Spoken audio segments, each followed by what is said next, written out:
इस वीडियो में नजर आ रही 19 साल की मनीषा, जो बाय नेचर एक शांत और शर्मीली लड़की थी, उसको अंदाजा नहीं था कि उसका अंजाम इतना दर्दनाक, इतना खौफनाक होगा।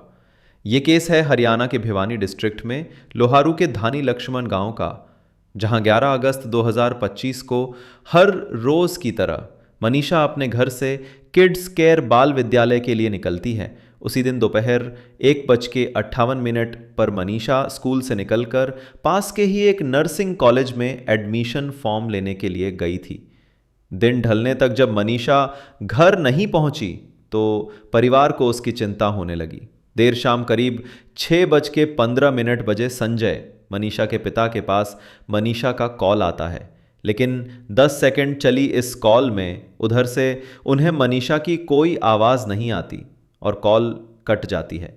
उसके बाद मनीषा का फ़ोन स्विच्ड ऑफ आने लगता है।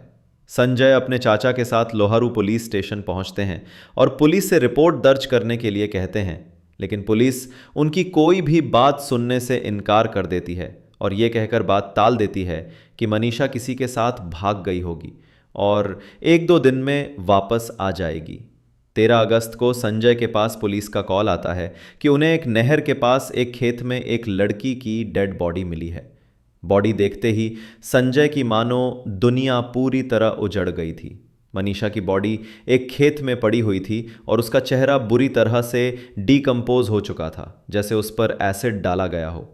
उसकी दोनों आंखें गायब थीं, चेहरा इस कदर गल सा गया था कि पूरा जबड़ा नजर आ रहा था। मनीषा की गर्दन ऑलमोस्ट गायब थी। 14 अगस्त को भिवानी सिविल हॉस्पिटल से आई पोस्टमार्टम रिपोर्ट के अनुसार डॉक्टर्स ने बताया कि मनीषा की किडनी में ऑर्गेनोफॉस्फोरस, एक कीटनाशक के ट्रेसेस मिले हैं और रेप के एंगल को डिनाई कर दिया गया। इस रिपोर्ट के बाद पूरे राज्य में गुस्सा फूट पड़ा। दबाव में आकर 16 अगस्त को रोहतक पीजीआई में दूसरा पोस्टमार्टम हुआ, लेकिन यहाँ की रिपोर्ट तो इससे भी ज़्यादा अजीब निकली। पीजीआई ने बताया कि गले में जो कट के निशान हैं वह किसी जंगली जानवर ने काटा हो सकता है।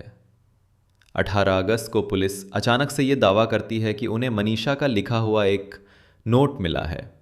पुलिस ने इन्वेस्टिगेशन के नाम पर कुछ नहीं किया, ना ही समय रहते कॉलेज की सीसीटीवी फुटेज निकलवाई, ना ही क्राइम सीन को सही से प्रिजर्व किया और ना ही मनीषा का मिसिंग फ़ोन ढूंढा या उसके कॉल रिकॉर्ड्स चेक किए।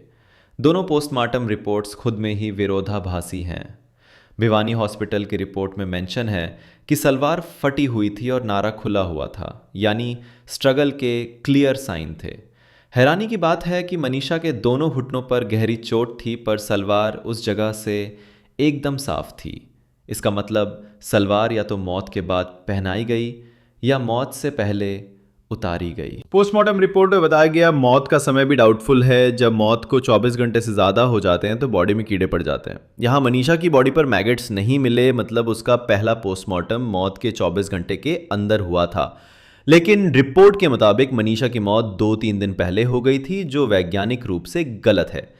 जहां आज रेप और मर्डर के एंगल को डिनाई किया जा रहा है, वहीं इसी केस की शुरुआत में खुद पुलिस ने अपनी रिपोर्ट में लिखा था कि गलत काम करके गला रेत कर हत्या।